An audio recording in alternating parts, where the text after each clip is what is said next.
hppodcraft.com. It is midnight.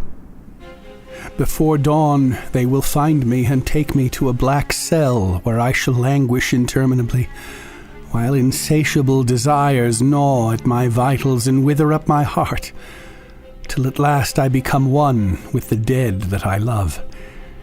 My seat is the fetid hollow of an aged grave. My desk is the back of a fallen tombstone, worn smooth by devastating centuries. My only light is that of the stars and a thin-edged moon, yet I can see as clearly as though it were midday. Around me on every side, sepulchral sentinels guarding unkempt graves. The tilting, decrepit headstones lie half hidden in masses of nauseous, rotting vegetation. Above the rest, silhouetted against the livid sky, an august monument lifts its austere, tapering spire like the spectral chieftain of a Lemurian horde.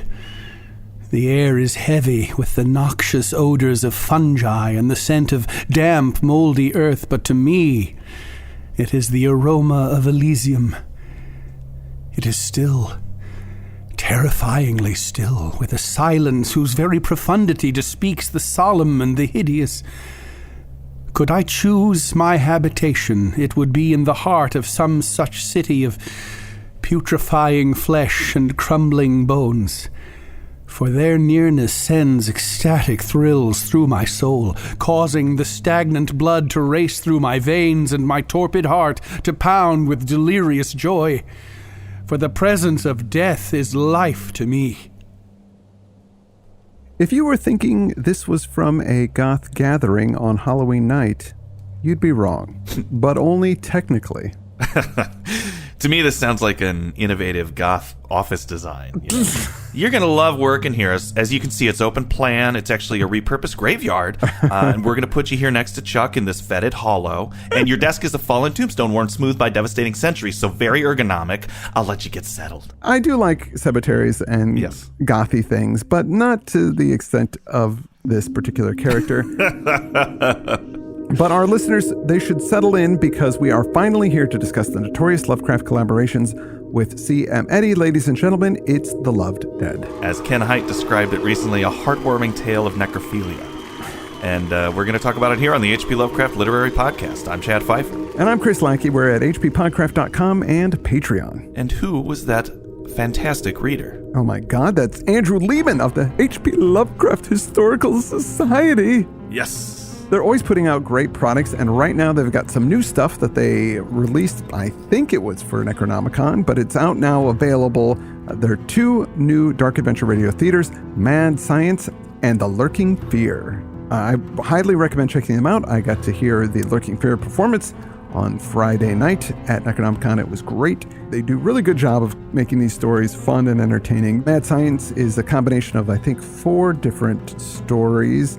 The Electric Executioner is one of them, Beyond the Wall of Sleep, From Beyond, and Winged Death. They kind of mix those together to form kind of a bit of a narrative. It's fun, cool stuff. Highly recommend it. Andrew Lehman, thank you so much for reading for us. Yeah, folks should check it out at hplhs.org. We'll link out in the show notes. And it was good to get Andrew back because since we're going way back to do some actual Lovecraft this week, it was nice for us to get our first best reader involved. We should have actually covered this story 9 or 10 years ago when we were going chronologically through Lovecraft's work because C.M. Eddy wrote this story in 1919. It was then revised by Lovecraft and published in Weird Tales in 1924, supposedly causing some controversy, but we can talk about that at the end of the episode. We talked a bit about these stories when we covered that time period of Lovecraft's work, but we didn't dedicate any shows to them. We did cover the story The Ghost Eater live in Providence last month, which you can hear as our August bonus episode. Yes, that was just released a couple of weeks ago, and that story was lightly revised by Lovecraft, whereas this one, I really feel like he straight up rewrote it, because it's almost a parody of his early Poe phase work in terms of the very purple prose. Yeah. It's quite different from The Ghost Eater. I think it's definitely an early H.P. Lovecraft story, although he probably got the plot and certain other elements from C.M. Eddy. And I have to admit, it's kind of exciting to cover this because for an H.P. Lovecraft podcast, this is actually the first Lovecraft story we've covered in 7 years. I mean, we ran out. There's a finite number. Yes, we've done far more non-Lovecraft work. There are 3 C.M. Eddy Lovecraft collaborations we're going to be doing this month. This one, Ashes, is the next one, and finally Deaf, Dumb, and Blind. And then once we finish those, that will truly be it for fiction by Lovecraft, barring the discovery of some worm-eaten forgotten tome he never told anybody about. I'm glad in a way that we waited to discuss these, because it's sort of a fitting capper for our 10 years doing the show. Sweet. We did some biography on C.M. Eddy Jr. on that live episode, but since not everybody will get to hear that, I will give you the short version quickly here. Clifford Martin Eddy Jr. was born in Providence, just like Lovecraft, but 6 years later. He was born in 1896. Just like HPL, he had a childhood fascination with mythology and the occult. His first story, Sign of the Dragon, was published in 1919 in Mystery Magazine. Lovecraft began communicating with Eddy and his wife Muriel around that time, and they first met face-to-face in 1923. Muriel actually has written a couple of memoirs about Lovecraft and has stated that Lovecraft's mother and C.M. Eddy's mother knew each other through the women's suffrage movement and had actually bonded over their weird kids. One of the Eddy's children, Ruth, also wrote a brief memoir of seeing Lovecraft as a child that is called The Man Who Came at Midnight. So lots of information we get about Lovecraft comes from these folks. And we talked a bit about some of the hijinks Eddy and Lovecraft got into in our live show, including a visit to the notorious Dark Swamp in Rhode Island, or a near visit. And also their collaboration on ghostwriting The Cancer of Superstition for Harry Houdini, which was cut short by Houdini's death in 1926. Seems like Eddy and Lovecraft had a lot in common, a very close relationship. Lovecraft even referred to Eddy as his adopted son. So that's basically the story about Lovecraft and Eddy. Again, check out our live show if you want some more biography. Yes. I don't really know how this story came about in particular, but I imagine Eddy saying, hey, I've got this sketch of a story about a guy who's into dead people, and Lovecraft just saying, I can run with that. It's in my wheelhouse. So, let's run with him running with it and talk about The Loved Dead. So our story begins with the unnamed narrator in this creepy cemetery. He knows he will be found soon and taken to jail, but why? Melodrama, perhaps? Sir, put down those adjectives. Sir, put down those hyphenated adjectives right now. Okay, now if I search your pockets, is there anything that will hurt me or stab me? What's a Lemurian horde? All right, get this guy in the back. I can't talk to him anymore. Get this guy in the back. That opening paragraph gives you the situation that this guy is writing his tale in a cemetery using a tombstone as a desk, and some folks are coming to lock him away. But the important thing we learn is that he's all about death. The air is heavy with the noxious odors of fungi and the scent of damp, moldy earth. But to me, it is the aroma of Elysium. So to him, this is heaven. Could I choose my habitation, it would be in the heart of some such city of putrefying flesh and crumbling bones. So he'd like maybe a modest condo in a Texas Chainsaw Massacre-style neighborhood. But he says, the presence of death is life to me. So this isn't a supernatural story. No. This is about a real guy with a real problem. Yes. Which actually makes it a bit more scary in a lot of ways. Yeah, it does. Than your typical Lovecraft story. I mean, I've honestly never sat down and read this before. Heard lots about it. Kind of dismissed it. But I have to admit, on this reading, I found it pretty disturbing. On our live show, Ken said this is a terrible story. It just happens to have that necrophilia in it, which sets it apart. Certainly, it is pretty melodramatic and easy to make fun of in that respect. But yeah, I was thinking this narrator, he might sort of be like that protagonist of that Shea story we did recently with Patton. Not the one from last week, but Nema Me in Puny Lakeset, where the narrator had that effective Lovecraftian thought and speech. It was easy for me to believe that this character, aside from his more obvious problem, had also affected this kind of grandiose literary style as a means of setting himself apart or above other people. Yeah. I just thought maybe this is how he expresses himself as part of his mental issues. And obviously there's a gross out element to the story, but I genuinely got creeped out getting into the mind of this guy, and the language was part of it. It is part of it, but it's also, like you were saying, this is a real guy. There's nothing supernatural about this. And it's disturbing looking back at this, because this was written in the 1920s, but it has very modern ideas about psychopaths and his behavior. His mindset seems very real to me. Yeah. But let's get into it. He was a child. He was bookish and frail. Other kids made fun of him and left him out of their reindeer games. Right. They called him an old woman. He is undersized. I think this line, to what you were just saying, is so important. I had no interest in the rough, childish games they played, or any stamina to participate in them, had I so desired. So there's both condemnation of the others, but also a trace of self-hatred there. He was aware of his own weakness. I think that's so interesting, because I do believe there's some autobiography about Lovecraft here. You know, he had a difficult childhood, famously, was sickly and bookish. You know, he wrote concerning his teenage years, "I was and am prey to intense headaches, insomnia, and general nervous weakness, which prevents my continuous application to anything." You know, we know that in 1908, prior to graduating high school, he had some sort of nervous breakdown. He was likely depressive throughout his youth. Yeah. So it's easy to say, okay, this is just him grabbing from his childhood, but as you were saying, inadvertently or not, this lays out the pathology of this character in a pretty accurate way. Yeah. You know, profiling and the lives of serial killers, this is like pop culture now. We all know all about it. And there's things going on here that match up with that, even though nobody was talking about that stuff when the story Nobody was written. was. Yes. And I was looking at information about necrophilia specifically, unfortunately for my search history, and I found this from the Bulletin of the American Academy of Psychiatry and the Law, an article called "Sexual Attraction to Corpses: A Psychiatric Review of Necrophilia" by J.P. Rossman and P.J. Resnick. Typical beach read. But in this 1989 article, Rosman and Resnick reviewed information from 34 cases of necrophilia describing the individual's motivations for their behaviors. These individuals reported the desire to possess a non-resisting and non-rejecting partner, 68%, reunions with a romantic partner, 21%, sexual attraction to corpses, 15%, comfort or overcoming feelings of isolation, 15%, or seeking self-esteem by expressing power over a homicide victim, 12%. So, I mean, I think our narrator is hitting all of those. Yeah. Except the more Poe-esque reunion with a romantic partner. That's a Poe thing. Yeah. But, you know, this kid, as he self-describes, was picked on, isolated. We can kind of read between the lines and see that he had low self-esteem. You know, like, no matter how gleefully he expresses that 15%, you know, he's just attracted to the dead and the trappings of the dead, I think that paragraph about his childhood illustrates that there's a power dynamic that's really behind it, whether he's aware of that himself or not. The possession of a non-resisting and non-rejecting partner. Yeah, I agree. It's kind of disturbing how real it seems. Yeah. But back to the story, he grew up in a rural village called Fenham. Now, there is a place called Fenham, but it's up by Newcastle in northern England, so I don't think it's the exact same place. Yeah, this is definitely just generic Lovecraft country. It could be England or the U.S., Eastern Seaboard, but, you know, small towns, small cities, and lots of countryside to flee across. People said he didn't fit in, not even with his own family. Some superstitious people thought he might have been a changeling. Others said that he might be a descendant of a necromancer burned at the stake.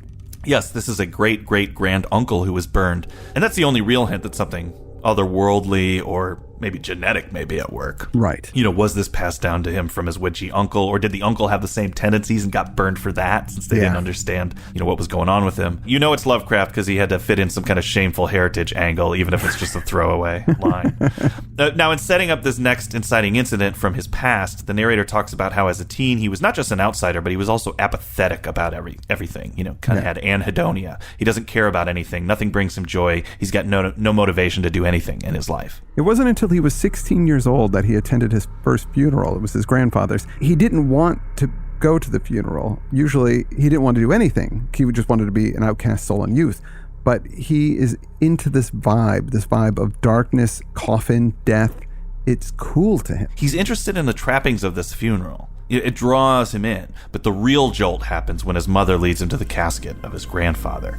It says, "For the first time I was face to face with death, capital D." My whole being seemed charged with some ecstatic, electrifying force, and I felt my form straighten without conscious volition.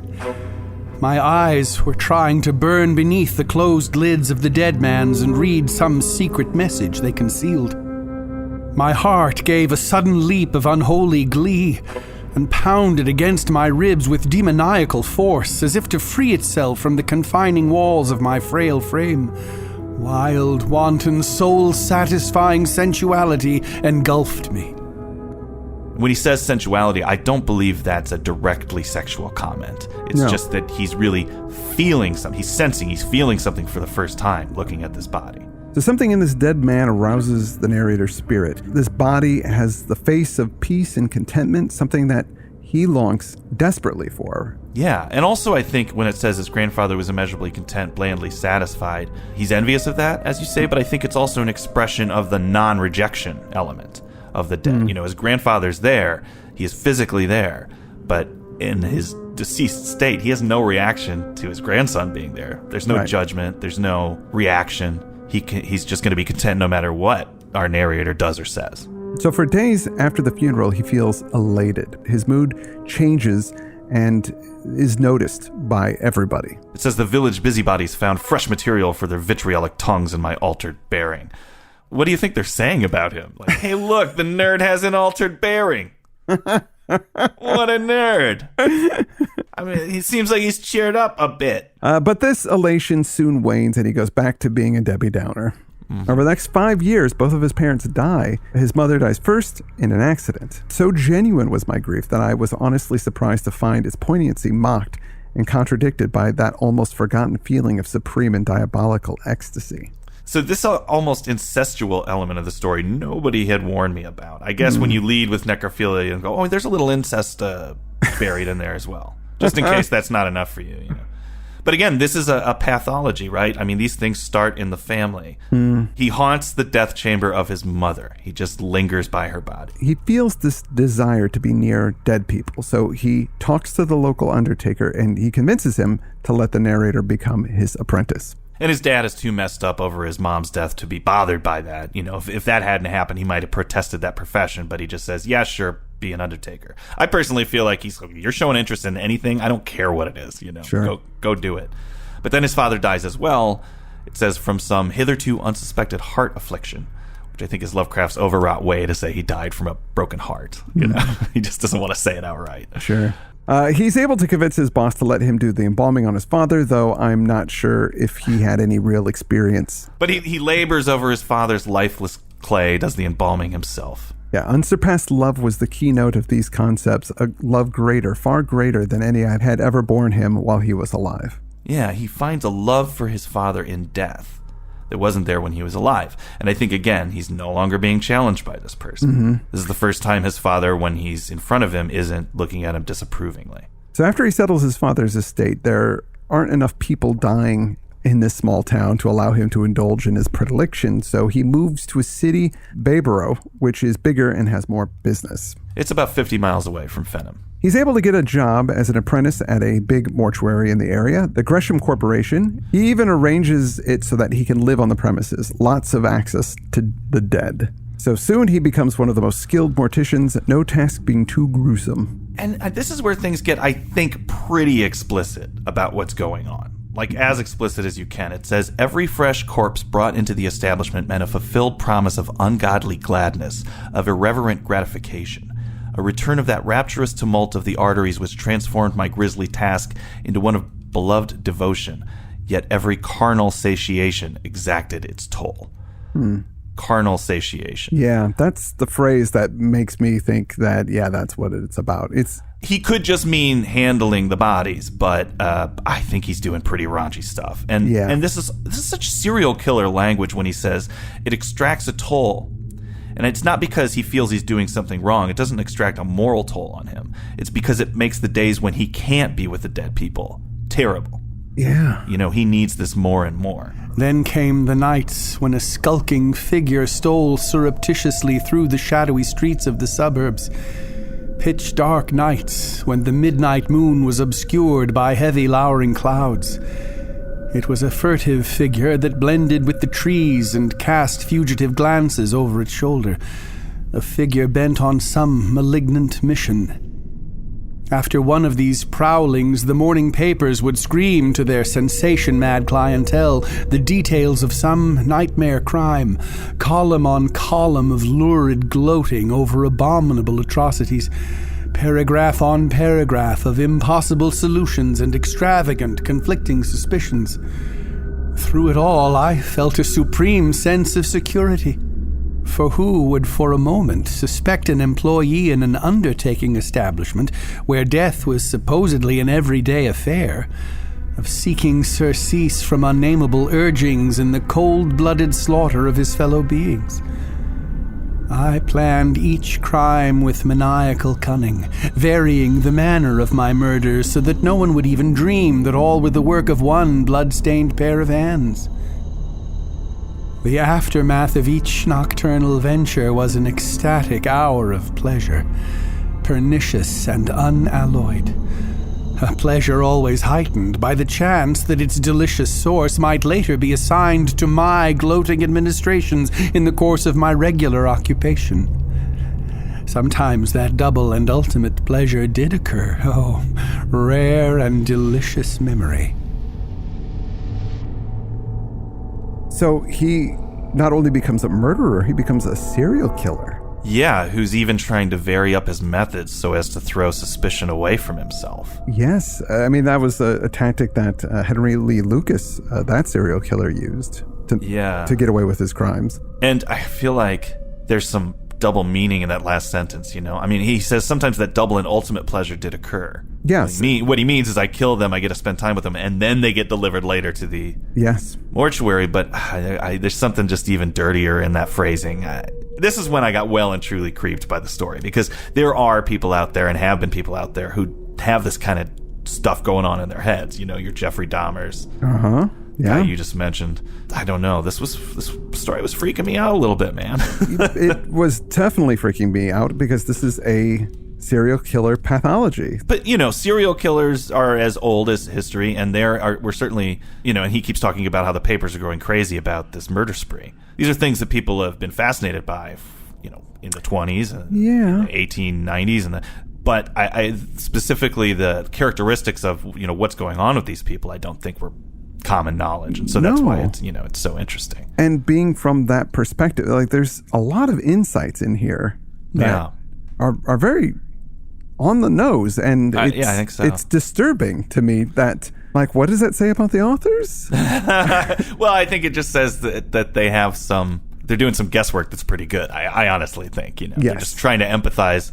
They're trying to sympathize with what might drive somebody to do this, and so they're hitting on some truths that, you know, maybe wouldn't be hard for anybody who can kind of understand people to do. But yeah. Back to the story. One morning, Mr. Gresham comes in early to find the narrator sleeping with a body. It says, during long nights when I clung to the shelter of my sanctuary, I was prompted by the mausoleum's silence to devise new and unspeakable ways of lavishing my affections upon the dead that I loved. I mean, come on, that's a straight call out, right? Right. The dead that gave me life. One morning, Mr. Gresham came much earlier than usual, came to find me stretched out upon a cold slab, deep in ghoulish slumber, my arms wrapped around the stark, stiff, naked body of a fetid corpse. So I wouldn't say he's been hinting at the sex in previous paragraphs exactly, but the nudity here, this lavishing my affections, I think that's pretty explicit. I mean... As you can be. Yeah, as you can be for the 1920s. There's no... And my God, I don't want it to go any further than that. No. It's tantalizing. You know, what was it? So was he... His arms are wrapped around... Is he naked too? It doesn't say that he is, but what's maybe that the gender of the body? Like, there's a lot of things that you don't. Yeah, I guess it doesn't matter. His boss is horrified, but he says that his boss's eyes are full of detestation and pity. And he tells the narrator to take a break, that the job is getting to him. And the narrator knows Gresham is in a position of power here and can totally ruin him, so he just, you know, does what he's told, which is basically just leave, go away. And the implication is that maybe Gresham has seen something like this before. He's mixing up the cause and effect, and then he's thinking, oh, he's just living here. He's around this stuff too much. He's probably lonely. Mm-hmm. He takes it to be a little more innocent than it is, and thinks that it's the job that's done this to him, not that he sought the job so he can do those things, right? He gets it twisted. So from there, our narrator leaves and moves on, going from city to city to find work. He moves a lot so that he can hide his activities. And he doesn't want to stay any place too long because it would rouse suspicion. But then the Great War comes, and he's one of the first ones to go to war and one of the last ones to return. He calls his time there 4 years of transcendent satisfaction. He's into the sickening slime of rain-rotten trenches. I love those hyphenated adjectives. Stifling fumes of murderous gases, grotesque remnants of smashed and shredded bodies. So Lovecraft is pulling from the Herbert West handbook for this story beat. Calls back to that, which was written before this. So after one of his wanderings, he ends up in his old hometown. In every wanderer, there is a latent urge to return to the scenes of his childhood. Sure, he's saying it's a latent urge, but I think it is a bit of that return to the scene of the crime thing. Mm-hmm. You know, I don't think he winds up there accidentally. I think he's trying to recapture that initial rush of seeing his grandfather. Like any addict, you're chasing that very first high, and it happened here in his old hometown. So not many people live there anymore in this town, and the old house is very unkempt and falling apart. It now houses a man, a woman, and their child, and they are very, very poor. The man is a dissolute drunkard, it says. He goes then to Bayborough, where he got busted for his corpse cuddling. Right. And he goes back and finds that the city is thriving and that his old company has been taken over by someone else. So he finds out that Mr. Grisham had died during the influenza epidemic during the war, and he is delighted that his antics were never reported. So he goes back to work at that place. Right. And quickly, he gets back into his murdering ways, and his delight grows as he confounds the authorities. But his desires are getting the best of him. His crimes get more and more frequent. This is like those serial killers who suddenly disappear for decades and then out of nowhere start murdering again, or want their names to be in the papers again. I mean, for the people of Bayborough, this must be absolutely horrifying. But again, he doesn't say, you say that his delight grows as he confounds the authorities. He's definitely delighting in it because he mentions more than once what is going on in the newspapers. There's some kind of delight he's taking in the fact that these things are being reported on, which again is a very serial killer pathology. But he's doing more crime now, right? He's driven to murder more people, to get a satisfaction more often. He's chasing that high, that it's getting less and less powerful, so he's trying to do it more and more often. And somehow he leaves a clue at a crime scene, nothing that points at him specifically, but something that draws the authorities closer to him. He doesn't go into any details about it, but maybe they suspect somebody that works at a mortuary or something like that. Right. And he might not even know what he did because he's becoming so benumbed to anything other than getting what he wants, where he was so careful before. I feel like that's the justification that he's like, well, I just wasn't paying as much attention because I needed more and more, but maybe there's a part of him that wants to be caught, so he's being a little sloppy. Finally, one night in a tenement building, he is just finishing up a gory murder when the police come to the door. He's still got a gory razor in his hand, and he pockets it as nightsticks beat a lusty tattoo upon the door. He throws a chair out the window and he escapes into the alley before the police can break down the door. He runs through the city and into the outskirts of town. He gets into the woods, and like I say, there's lots of countryside to flee through in a Lovecraft story. He's out there hiding for a long time. It says, a week later, wan, bedraggled, and emaciated, I lurked in the woods a mile from Fenham. So he spends a week out there. Yeah. Just hiding out in the swamps and the woods, waiting for the heat to die down. Hunger and thirst now are driving him into deeper madness until he finds himself near his childhood home again. Yeah. And he thinks to himself, those people that are in the house got some new prey. Like, he talks about hunger and desire. So it makes me wonder, is he eating these people as well? Is that something that's going on? I don't think so. No? Well, I mean, hey, why not throw a little of that in there with the incest and necrophilia? Sure, but I don't. Well, I think the hunger is for his proximity. I mean, I think he cherishes these bodies in a sexual way, so he wouldn't want to consume them necessarily. Right. Although that can get mixed up with that stuff too, so... I don't know. He sneaks into the house and he goes up to the bedchamber. Yeah, he goes to his old house. That drunk and his family are still living there. For the whole week in the woods, he couldn't be with any dead people, so he's got to have it. It says, no longer could I delude... This was interesting. No longer could I delude myself with the thought that this desire was a mere whim of the heated imagination. I knew now that it was an integral part of life itself, that without it, I should burn out like an empty lamp. He realizes this as he's breaking into his old home. He is completely consumed by this addiction now. So he sneaks in. Panther-like, I made my way to the supine form stretched out in drunken stupor. The wife and child are not there, but he doesn't care. He goes in for the kill on the man. And then I think later he maybe does find the woman and the child, because it says 3 silent forms slept to wake no more. Definitely. Lovecraft and Eddie spared us the murder of a woman and child, but right. I'm pretty sure he strangled all of them. So he knows he has gotten sloppy in his bloodlust, that the crime scene is littered with clues. His fingerprints are on the guy's throat. He gave himself a haircut, leaves his cell phone on the body, wishing that he never took those selfies with the bodies after he killed them. So he runs back into the woods, knows that the authorities are on his trail. Yeah. So he knows he's going to get caught, but he hopes to make it to the cemetery where he once worked, the one where his parents are buried at, and he needs to have some corpse sex before he's caught. Or just to be around the dead things that he loves, but maybe it is like, I got to get another in. I got to get one more in at least before I go to jail. It says, God, can it be a scant 12 hours that have passed since I started from my ghostly sanctuary?